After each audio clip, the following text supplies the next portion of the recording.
Pernah nggak sih kita bertanya, kenapa masih ada sekolah yang penuh semangat tapi hasilnya belum maksimal? Kemudian ada guru yang berdedikasi, serta siswa yang giat belajar, tapi sistemnya belum mendukung. Dari situ, saya mulai menyadari bahwa akar dari banyak persoalan pendidikan bukan hanya pada guru atau kurikulum, melainkan pada bagaimana pendidikan itu dikelola. Disinilah pentingnya memahami manajemen pendidikan sebagai dasar untuk memperbaiki sistem secara menyeluruh. Assalamualaikum warahmatullahi wabarakatuh. Perkenalkan, nama saya M. Raffi Rafsanjani, mahasiswa program studi pendidikan matematika tahun 2024 dari kelas 24A. Bagi saya, manajemen pendidikan adalah jantung dari keberhasilan pendidikan. Ia bukan hanya sekedar kegiatan administratif, tapi sebagai proses yang menyatukan visi, strategi, dan tindakan nyata.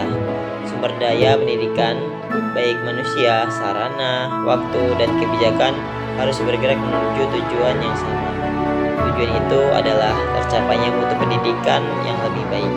Tanpa manajemen yang kuat, setiap komponen pendidikan berjalan sendiri-sendiri tanpa arah yang jelas.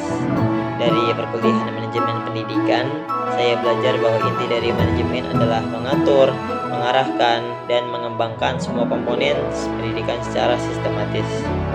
Kemudian fungsi manajemen mencakup perencanaan, pengorganisasian, penggerakkan, dan pengawasan. Kepala sekolah itu berperan sebagai pemimpin pembelajaran, bukan hanya pengatur administrasi.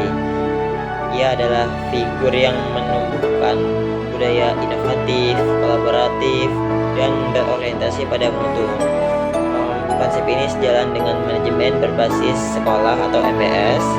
MBS ini memberi otonomi dan tanggung jawab kepada sekolah untuk mengatur dirinya sendiri dengan melibatkan guru, peserta didik, dan masyarakat.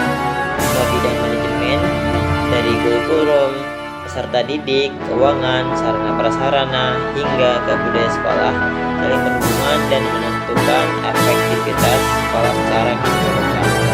Namun, ketika kondisi pendidikan di Indonesia saat ini, banyak persoalan muncul karena prinsip manajemen belum sepenuhnya berjalan. Masih banyak sekolah yang belum transparan dalam pengelolaan anggaran. Sebagian keputusan penting masih bersifat top and down tanpa melibatkan warga sekolah. Kemudian kualitas guru dan tenaga kependidikan juga belum merata karena perencanaan pengembangan profesional yang belum berkelanjutan.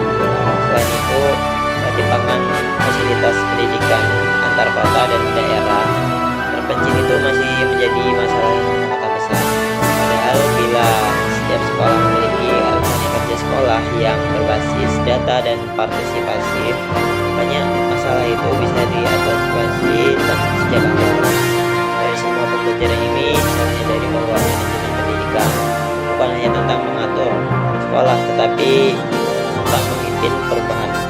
Ia mengajarkan untuk berpikir sistematis dan bertindak dengan tanggung jawab. Pendidikan itu bukan hanya sekedar rutinitas, melainkan proses untuk membangun peradaban.